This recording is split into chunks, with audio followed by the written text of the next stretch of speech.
We love the draft, and I talk about a ton of different prospects on this channel, but far too often do we sweep non-Power 5 prospects under the rug. But nah, not today. Today, I'm going to give you my top non-Power 5 prospects in the 2024 NFL Draft. But what's crack-a-lackin'? It's your boy Broshmo. Just in case you did not know so, go ahead, become bro and subscribe. Leave this video a thumbs up if you enjoy the content as always.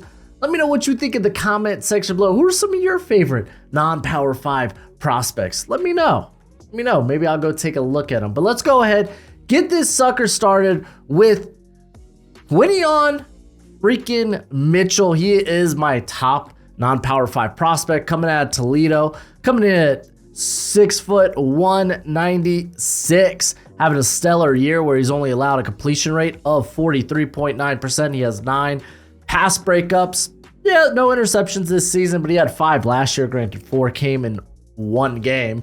If you didn't know, he had a 4 interception game against Northern Illinois last season where he had 2 pick sixes in that game. So kind of nuts, kind of wild. He was a former 3-star recruit from the 2020 class. Showed up here at Toledo in 2020, became the starter in 2021. He was a first-team All-MAC last year, and he's a fast rising prospect for a lot of people. I've already seen him in the top 50s of a few guys like Mike Renner, Dane Brugler. I don't think I have him that high. He's kind of sitting around 52, 56, kind of in that range. So I'm not like far off. And I get why people like him, man. This is a dude with a good build, high football intelligence. Love to see that. Understands route tendencies and concepts, and you just see that anticipation in his game. Mainly playing in an off-zone coverage there at Toledo. And I mean, I feel like I just talked about him earlier this week. I may have talked about him last week as well. Like, this is a cat that has legit ball skills, legit nose for the football. He has the type of build that honestly I think he was playing at 200 last season. He could play safety if we want him to. Though, I mean, I think it's kind of a disservice when you got a corner that can be this good. Kind of my only gripe with him is I'm kind of curious how he tests out. I don't necessarily think he's I don't know, man. I've seen some people report that he's gonna be like sub 4.4, and I could see him in the 4.4 range, but sub, I'm not there yet. I'm not there yet with it. But if you want to see good tape on him, go back to last season where he took on Marvin Harrison Jr. and did honestly a solid job. But next here, I got Malachi Corley out of Western Kentucky. He's a receiver, but he's built like a running back at 5'11", 210 pounds. And might pull out Antonio Gibson, who, if you were unfamiliar, Antonio Gibson was actually a wide receiver out of Memphis that ended up making the move to running back. And I could maybe see Corley doing the same thing, because this dude's like force missed tackle ability is kind of ridiculous. Last year he had 40 force missed tackles. This year he has 12, so it's a little down. Keep in mind we're like a little more than halfway through, so I think he's probably going to hit the 20 total, which is still a really good number. Like 40 was kind of ludicrous, but also he had over 100 receptions last season, and he came from the 2020 class, 2-star recruit, was initially a corner, played a lot of positions though in high school, made the transition to wide receiver. He was a first-team All-Conference USA last year, probably gonna get close to that, if not first, second. But you just look at him and he is such a good athlete with the ball in his hands. He truly is. This is why I think he could make a transition to running back.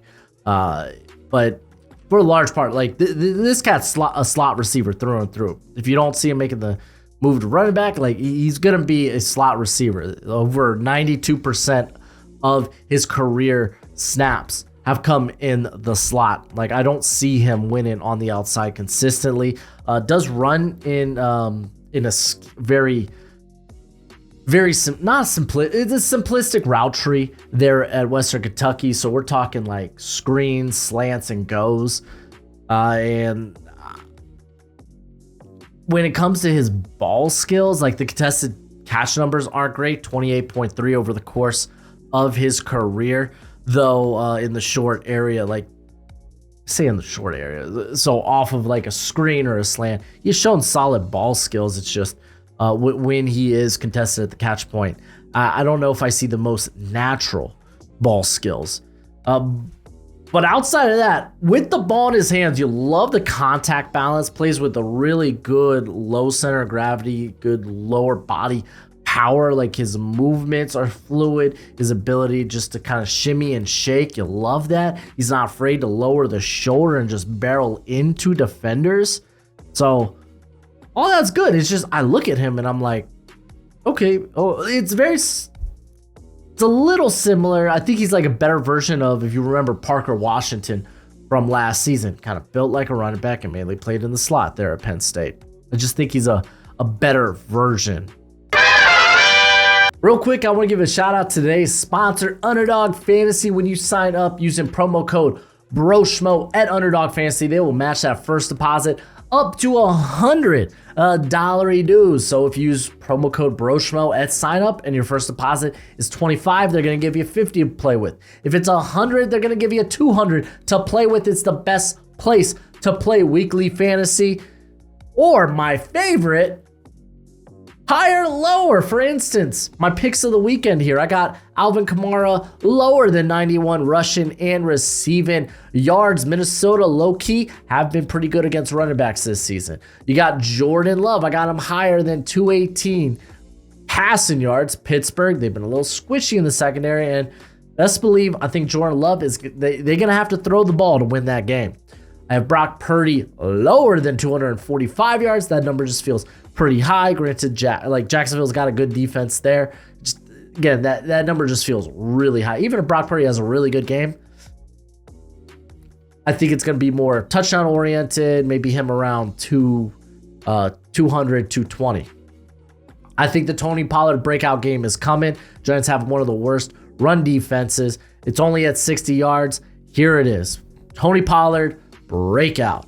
And then Will Levis, best believe it, I'm taking him higher than 216 passing yards. I believe Tampa Bay is currently like third worst against the quarterback position in terms of fantasy, which should happen with should result in a lot of yards for Will Levis, because like Tampa Bay is actually one of the best when it comes to running back. So Derrick Henry might be on the struggle bus, which means they're gonna have to pass to win this game. But fortunately enough, CJ Stroud had no problem torching Carlton Davis this past last weekend. So maybe D-Hop has himself a game. I don't think they have a prop on D-Hop yet, so might be something to check out. But as always, please bet responsibly.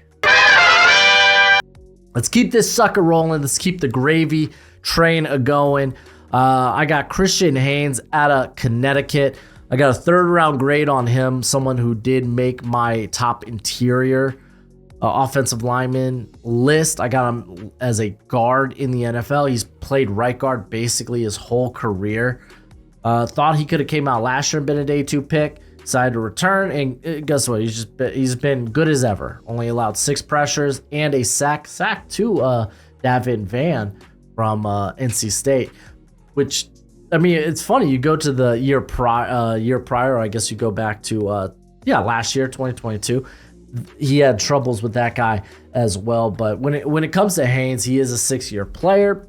Could have came out last year, but I think you might be getting a plug and play, a guy that you can put in the lineup immediately. He's a very smooth mover, quick feet, little wasted movement, whether it's with his footwork, with his hands. He's very quick, just out of his stance, fires out of his stance, likes to be first at the point of attack, very physical pass protector with a good anchor, good punch, just plays with that NFL nasty, that offensive O-line coaches just love, like that whole bury them 6 feet deep mentality. Also someone that has a great understanding of blocking angles and such. With it's kind of wild with his height. I feel like he plays tall. He struggles with maintaining and gaining leverage. Like we know he can sink. I know that he can get lower. It just might be something that he just needs to keep working on. He has made strides with his technique. And he's coming like this. This is back-to-back years of just kind of dominance. And like this season, like some of his best outings, like Duke has pretty solid defensive line there. Tennessee, he just had this past weekend where I thought he held up relatively well. So, yeah, man, big fan of Mr. Christian Haynes. But we're going to stick in this third round area. We're going to travel to Colorado State for Tory Hordon, coming in at 6'2", 190 pounds. I believe he made my top 15 wide receivers when I did that video. It's a really good wide receiver class, so I don't know, it's kind of hard to remember, but hey, you're going to be seeing a couple of other Colorado State guys on this list. Spoiler alert. So, as a matter of fact, the next guy we talk about is going to be Colorado State. But Tory Hordon, real quick, his background, former 3-star recruit. He is the youngest of actually 5 siblings, oldest brother in the Army. His sister, Jenny, plays volleyball overseas. His other brother, Tyler, was a 2-time first-team All-Mountain West corner for Boise. He not only played football, but basketball and baseball as well. Ends up going to Nevada, where he managed to get 3 starts his freshman season. The following year, he only had 4 starts. So still kind of working into the rotation there, but he follows his then coach, Jay Norvell, then at Nevada, but follows him to Colorado State, where he was immediately a starter. He was a first-team All-Mountain West last season. He's going to do it again this year. And there is a lot to like about Hordon. When you look at the frame, just a huge catch radius, long striders. So someone that's able to create separation on longer routes, really can get going. He has the capability of playing inside or outside. Very good route runner, understands how to attack leverage, good at closing like the cushion between him and cornerbacks and then just kind of stacking them. Smooth mover, good change of direction. Very good at just attacking the ball at the point of attack. Like, I mean, you look at his hands, 6% drop rate throughout his career, 3.8 this season. That's a very good number. 15 forced missed tackles last season. This year, he has already surpassed that number with 20 forced missed tackles. So you love to see it. Some of the things you look at and you're like, okay, I can see why he's not like on the high end in this class. Like if you go like look at his like, okay, so like he doesn't always attack the ball downfield the same way he does underneath. Like he kind of lets up, he lets the ball come to him. So I don't know if that's like a tracking issue with him. His hands were consistent last year, and a lot of that was on more downfield passes. I don't think he's like the quickest, the fastest guy in this class. I think he's got solid speed, but I don't think it's like top-notch, super best. Does play with that dog in him, but he is a little thin, so I wouldn't mind him maybe putting on a little bit more mass. Not the end-all, be-all. But if he isn't going to be like a high-end athlete, you might as well put on that mass and get better at the contested catch. Like, he's got a solid contested catch number over the course of his career, 47.1. Pretty solid. But you look at some of those areas where you can maybe nitpick, and that's kind of how you separate these guys. It's how you separate them out. Like, okay, what do I not like about them? Okay, I kind of really value these traits, so I'm going to put this guy higher, this guy lower, so stuff like that. But let's go ahead. We're going to jump to the edge class, stick at Colorado State, talk about Muhammad Kamar. And he's coming in at 6'1", 250 pounds, having a freaking phenomenal year, by the way. Currently, he is my edge 13-ish.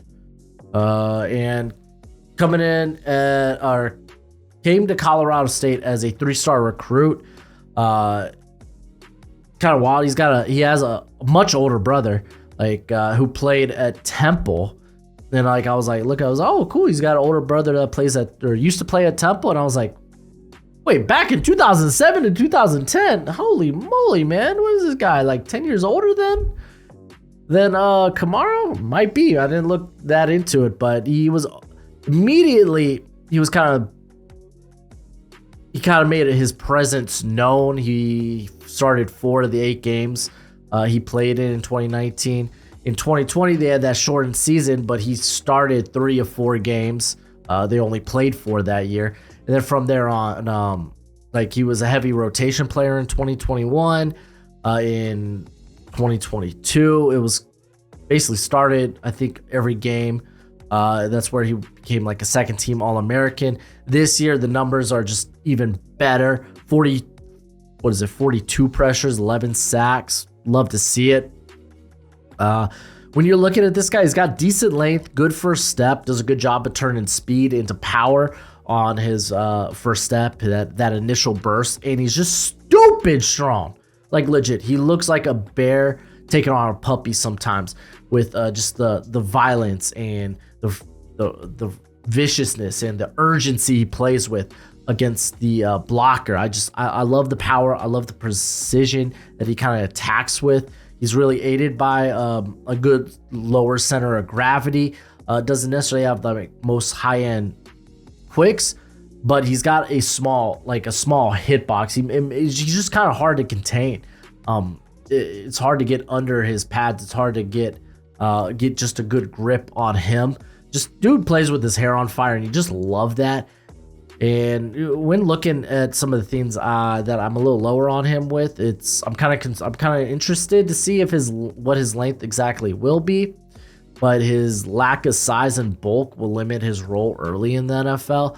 Because I look at that frame and he looks pretty tapped out. So you're probably gonna be like, okay, I don't really see him maybe as a top 75, but we get to that 100 area and I'm like, okay, let's. We could get this guy into our rotation early and just have him balling out because he's got that type of motor. Not the bendiest guy. Does look a little stiff when trying to turn the corner. Probably could add more counters to his outside moves. But like all in all, good prospect. I kind of have him and Jasheen Davis out of Wake Forest. They're very similar prospects to me. So I have them in the about the same area. Listen, I know you love the NFL draft as much as I do, and you're going to want a nice hefty watch list of players during this college football season. Well, go ahead, check out my draft guide. You can purchase it for only $30 by Venmoing or PayPaling me. Links in the description. It's a one-time payment and you get it for this whole draft cycle and forever and always. Technically, it's a Google spreadsheet. So send me your email when you send the payment. I'll get you hooked up. You will see my current prospect rankings and big board, my full evals. And guess what? It updates throughout the whole draft cycle. So it's a great purchase and it's a great way to support the channel. All right, let's keep this sucker rolling with Kieran Modaji out of Yale, playing the tackle position, coming in a nice 6'5", 315 pounds. You may have heard the name if you follow Jim Nagy, but this is a cat that I don't know if he'll have an all-star circuit because his season got ended because of a quad injury. He is technically a senior, is eligible for the Senior Bowl. I feel like he has an extra year of eligibility because of the Rona. Like, we could go back real quick. He was formerly a 2-star recruit from the 2020 class, didn't play in 2020 because Yale canceled their season because of the Rona. So that's why I feel like he will have another year of eligibility, but I guess we'll see. He started all 10 games at left guard in 2021, made the move to left tackle, and he was first team all Ivy League. And he was kind of well on his way to do that again this season until the quad injury. I'm kind of curious to see what he will choose to do after the year, but this cat reminds me so much of Braxton Jones last season. If you remember, what did he come? No, he didn't come out last draft. In the 2022 draft, where Braxton Jones coming out of Southern Utah this was a cat that just had insane length and was just a better athlete than the competition that he was facing. It's kind of the same thing for Kieran here. He's just a much better athlete than the guys that he is going up against. He just fires out of his stance quickly, displays really good flexibility, nice bend in that lower half.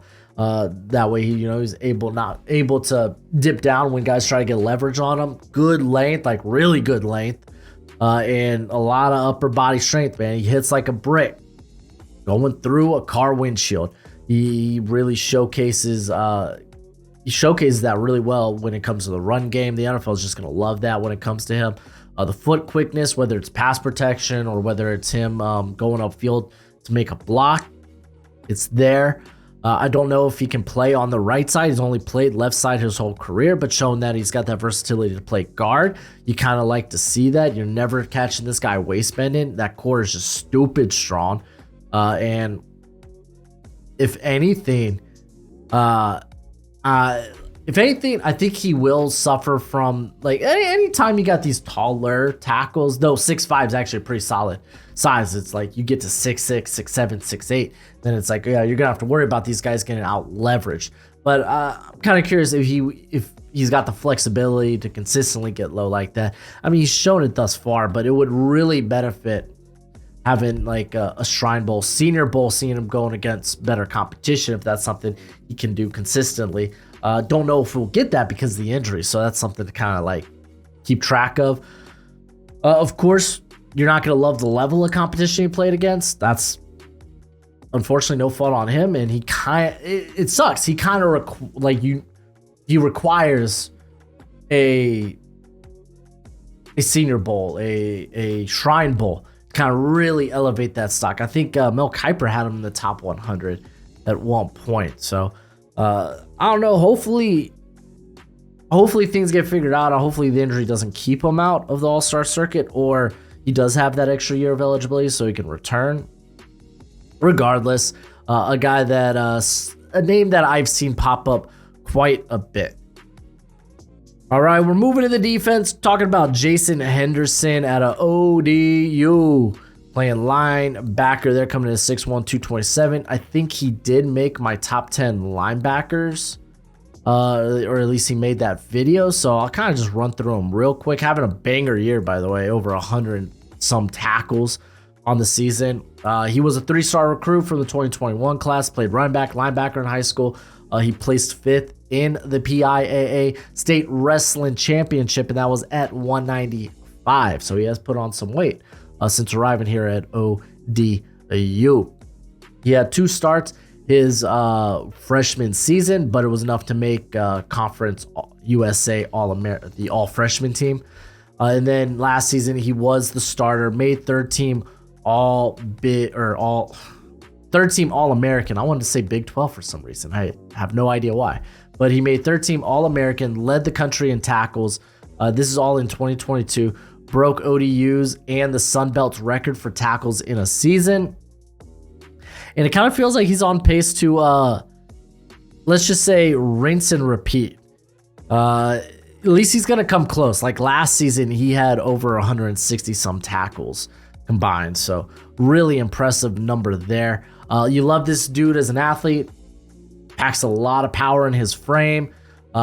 It's just when it comes to coverage, he's a bit of an unknown there. Not a lot of splash plays. When he is in coverage, you're kind of having him coming downhill to attack the flats, attack the line of scrimmage. So he's not necessarily being asked to cover like he would be in the NFL. But with his athletic profile, you kind of expect that for that to be something that could eventually click. He is stupid young. Right now, True Junior won't get the courtesy of an all-star circuit. So I kind of hope that he decides to transfer to a Power 5 school after the season. All right, next on the list, we're going to tight end with Dalen Holker. There we go. Out of Colorado State. I said they had a couple other guys on this list coming in at 6'5", 235. Very interesting prospect. I think it was that Colorado game. I think it was the Colorado game. People were like putting out, Dallas Clark feels, and I'm like, let's reel back. Former 3-star recruit from the 2018 class, played basketball in high school as well. He got married in 2022. And I bring that up because initially, right, he is a He is a BYU. He was a BYU player. If you go back 2018, he started 2 games for BYU, and then he went on a mission trip for the next 2 years. Had 4 starts in 2021, and then in 2022, he played in the first 3 games with 1 start before deciding to enter the transfer portal.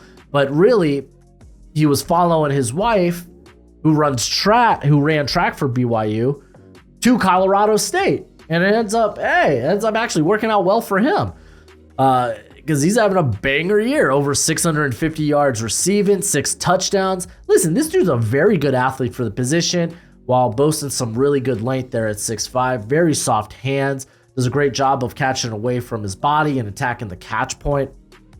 53.8 contested catch rate this year. Has good speed, displays good burst out of his breaks to create that separation. He's also tough to bring down after the catch. I think he has 9 forced missed tackles on the year. Very smooth route runner, like whether it's he won't dance around or anything, but like he's got a good shimmy, good shake, good head fake, good footwork, good ability to create separation as a receiver, which, I mean, this is why Colorado State deploys him mostly in the slot. Like 50% of the time he is playing as a big slot for Colorado State. In line, it's kind of wild because he's then from there 25% in line, and then 23% out wide. So it's like you got in line 25%, and out wide 23%. Oh, where's the other 2%? It's probably lining up in the backfield as a downhill blocker. Because honestly, this cat in motion, solid blocker, especially once he gets to the second level. And you kind of gotta utilize that, because from a static position, from a standstill, just in line, not a good blocker. Like more of a guy in the way of the pass rusher, and that's about it. Because he attacks with like when it comes to the point of contact, he just stops his feet on contact as a blocker, which can be a big no-no. And just it doesn't do a good well of just putting himself in an optimal position to be effective as a blocker. That's why I think you put him in motion, and you have to think outside the box a little bit with him, because like in terms of what he brings as a receiver, I think is very valuable. Very valuable. So maybe people will just look at him as a tight end 2 in this class, which is fine. I think that's still like a 5th, 6th round area, but he's having a stellar year. I think I just did my eval on him a couple of days ago. Next on the list, we're going to stay with the offense with someone who can block in Mason McCormick out of South Dakota State, playing guard there for them. I got a mid or 5th round grade. I don't know. Y'all be able to see it up there. But coming out of the 2018 class, he was formerly a 0-star recruit and decided to walk on at South Dakota State, where he redshirted his freshman season. Then he started 2 games at the end of the year at left guard in 2019 and became the full-fledged starter at guard in 2020, though that was in the because they postponed, they canceled the fall season, and then they had a spring season that counted as their 2020 season, and then in the fall they had their actual 2021 season. So Rona, what a time to be alive. But over the last 3 years, he has been a All-American for All-American, whether it's for the FCS or the Missouri Valley Conference. He's going to repeat that again this year. He only has one pressure allowed. And this dude just has a ton of power in his frame. Like, a ton of power. Like, he is a mauler through and through. He is a road grader. This is a cat that loves to throw those haymakers. Plays with good foot quickness. Like, he gets moving with urgency, with haste, climbs the second level with a full head of steam, and again, blocks with those bad intentions. So you just kind of love to see it. The quick feet will show up in pass protection as well, as his lower body mechanics are very clean. I think there's little wasted movement. Excuse me, when it comes to that. Very experienced. Right now, I think he has over 3,000 career snaps. So very experienced. Can't wait to see this guy in an all-star circuit. However, I will say at 6'5", he plays really tall. Like, whether he is dropping back in pass protection or getting vertical in the run game, his pad level is just, it's tall, it's high. So you're going to worry about leverage with him. I said he had quick feet, but by no means do I think he is like great at although at least I don't think he has great lateral ability. Like, going vertical, does that really well. I don't expect him to do a lot of the same in more of a horizontal running scheme. So those wide zones, outside zone blocking schemes. But doesn't mean he can't. Just I don't think that would be ideal. Strikes aren't always precise. Sometimes he is punching at air. So little nitpicks here and there with him. Ultimately, love to see him on the all-star circuit. See if he can maybe have a Cody Mock type of performance or a Quinn Miners. And then the last guy I want to talk about on this list is Blake Watson, running back out of Memphis, having a very, very, very good season. Coming in at 5'9", 195. Has already over 800 rushing yards on the season. He's also close to 400 receiving yards. A guy that can do it in both areas. That's why you look at that size and you're like, that's scat back size. And it's like, oh, okay. And scat back potential. So initially he was a 2-star recruit from the 2018 class. His brother, Brad Watson, played for Wake Forest and also for the Chargers for a period of time. Blake initially went to ODU, so Old Dominion. Richard's freshman season made 3 starts in 2019, but he led the team in all-purpose yards and actually made the Conference USA all-freshman team as a kick returner. ODU did cancel their season in 2020. Then in 2021, he had 10 starts.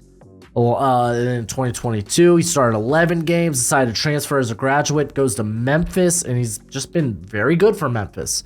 This is a guy who is a great athlete, incredibly quick, has that home run speed, very light on his feet, and with that short stature, it allows him to get to top speed pretty darn quickly. Combine that with his lateral ability, his change of direction. You just have someone who is a nightmare in the open field. Just a nightmare. He also brings that athleticism to the passing game and the return game. He's just so dynamic with the ball in his hands. He is the definition of miss him and he's gone. That's just what he is. He's also a competitor. This is a cat. You could go back to 2022, look at some of his ODU film where it's like he's not a guy that's going to be shy about contact. If he feels like there is no means of escape except for through the defender, he will lower the shoulder, and then with that lower center of gravity, that stouter build, that leverage, he will get underneath with those would-be tacklers. So he's a dude that's just competitive. That you even see that at the catch point. Like, let's pull up some of his receiving numbers, mainly for this year for comparison, but absolute baller. 18 forced missed tackles on 35 receptions, kind of a ludicrous number there. I think over the course of his career, his contested catch rate's about 40%. So for a guy that size, kind of a dog in that regard. You're not going to see him drop too many passes the last 2 years. He only has 3 drops on this, doing the math in my head, 72 targets. So not half bad. You love to see it. 5% drop rate over the course of his career. So we're talking about a dude that is just a lethal weapon. However, small, lean frame, isn't going to be a guy built for a full workload, which in the NFL nowadays, that's not really a problem. He has kind of faced lesser competition his whole career. And when he made the move from ODU to Memphis, that really didn't change. You do look at the 2 games he had he went against Power 5 talent in 2022. He wasn't that effective. This season, I don't think he's had a game against a Power 5 squad. Missouri was a game. Okay, so let's look at the Mizzou game. He had 9 receptions for 83 yards and 1 tutty. So that's pretty cool. What did he do on the ground? 18 carries for 50 yards. So he's averaging 2.8 yards per carry. The yards after contact weren't that great. So yeah, that's to be expected. But it's nice to see that he did so well in the receiving aspect against the Power 5 squad. And don't try to crap on Mizzou, man. Mizzou is, love Mizzou. But that's it for the list. Hey, again, let me know who are some of the guys maybe you think maybe should have been mentioned, or you just like. They're kind of maybe my guys for you that are non-Power 5 prospects. Be fair, I haven't gone through a ton of non-Power 5 prospects. These are just some of the couples, some of the few that I have been able to get to. But that's it for the video. Go ahead, do the YouTube thing. As always, until next time, you be easy, my friends. Later.